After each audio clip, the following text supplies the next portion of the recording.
Evening. Just wanted to talk about something that happened tonight that was pretty strange to me. Strange in a good way.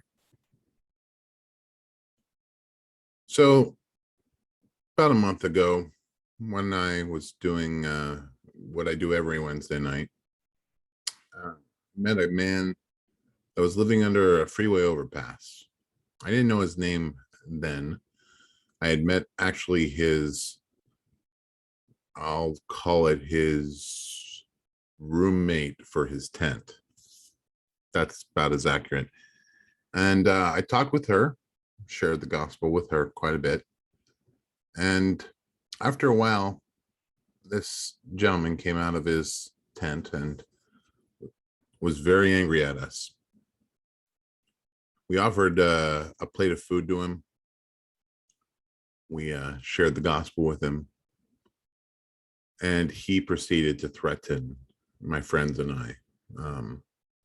At one point, he said that if we don't leave his property, again, the sidewalk underneath the freeway overpass, that he would shoot us. And as the person that organizes this group and the person who feels most responsible, I wanted, if anything were to happen to me. So very foolish and bravado like, I got in his face and said, I'm not going anywhere. And I rebuke what you're saying in the name of the Lord. And he kept blaspheming, also saying all sorts of other things that I won't go into because then it'll just descend into a debate. But needless to say, he was blaspheming. And he was also, basically, he told my friend Derek, who happens to be half Japanese, half Filipino, that he had no soul because he was Asian. He called me a very derogatory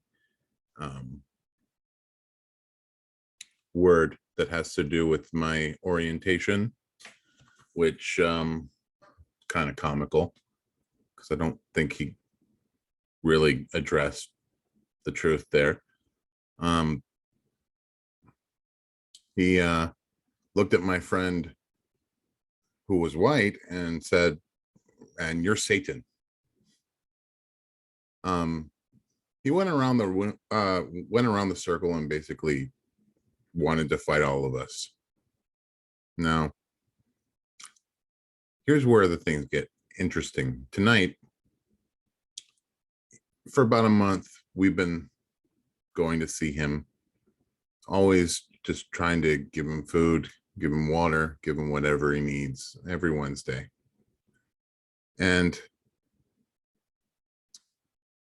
it's very interesting that tonight, out of all nights, was the first night he really engaged with us. Not only did when he came out of the tent, I mean, you must understand the environment is not prone to having a serious conversation because the cars that are constantly passing make it inaudible to understand what people are saying. But the gist of what I got from him was that he apologized for the first time that we had our encounter, and he thanked us for bringing him food every Wednesday since. You know, this has made me seriously reflect on what it is to do an outreach, what it is to do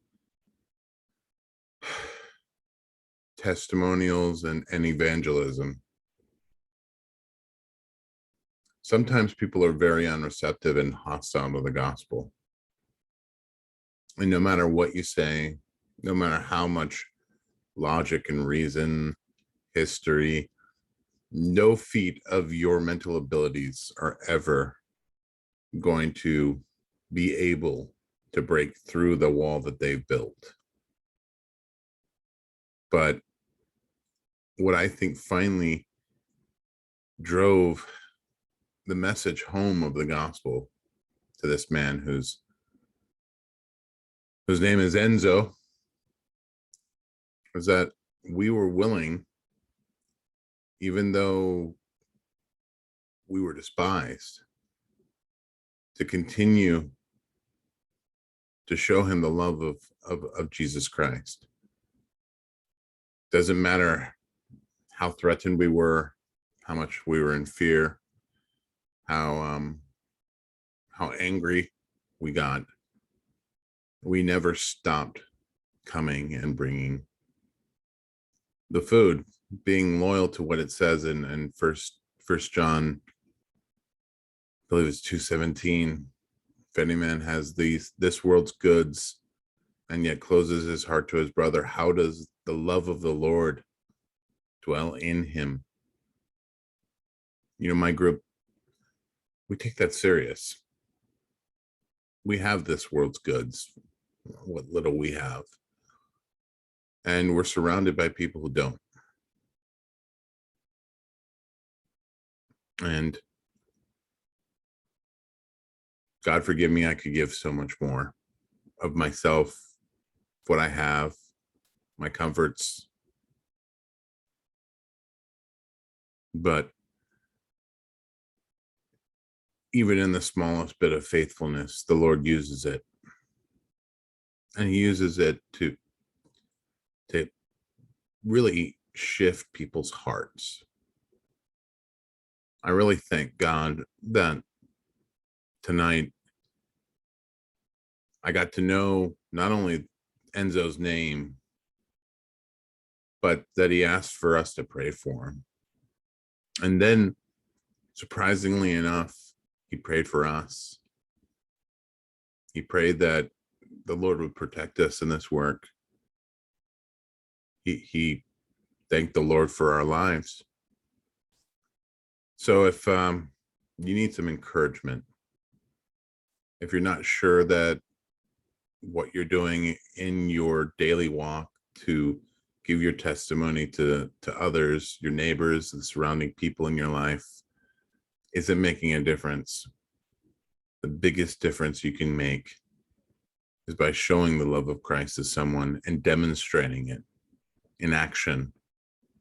Not to say that because you do that, you're more godly than anyone else, but it is a sign that you have the Lord dwelling in you, that you can show him, you can show them the works of the Spirit. And the works of the Spirit are above all else love, the ability to love, something that I know that I fall short of all the time, not only with complete strangers, but with friends and family whom I should love rather than being frustrated with. Brothers and sisters in the faith who, rather than arguing with them over semantics of the Bible, I should just accept that they and I serve the same master. Now, of course, you can't take that to an extreme. There are some lines in the sand you have to draw. I think we all understand that. But back to Enzo and back to demonstrating the love of God. It's that I feel that is the most powerful weapon a Christian has. A Christian can do tremendous things with apologetics. There's no denying that.